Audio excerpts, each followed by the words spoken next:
كانت تكوانسه لي ظهري لواحد الدرجه ما تصوروهاش، كنكون ناقص شي غلط حتى تنتكوانس. السلام عليكم، معكم عبد العاطي من مدينه مراكش.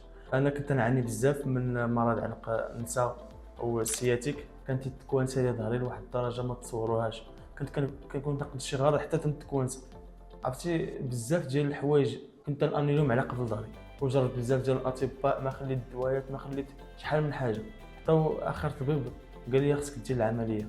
وكيف تعرفوا العمليه راه ما كننصحش بها شي واحد بتاتا، لان كيوقع فيها اعراض بزاف من موراها، ما كتكونش ناتجه على شي حاجه اللي هي مزيانه. حتى تلاقيت واحد الدراري صحابي من مدينه الرباط قال لي راه عندكم واحد السونتر في مراكش كيدير الطب الصيني. قلت علاش لا، انا جربت بزاف ديال الحوايج، علاش هادي ما نجربهاش. جيت دخلت عندهم، درت الحجامه، درت المساج، ودرت الوسخ بالابر، وعطاوني شي اعشاب مخلطينهم هما دقه بطله بحال شي حاجه ما عمرها كانت. دابا الحمد لله كنقدر نتحنا، كنقدر نقضي بزاف ديال الاغراض بلا حتى شي مشكل. كنصحكم تجيو للطب الصيني، راه كاين عندهم السونتر هنايا في باب تكالا.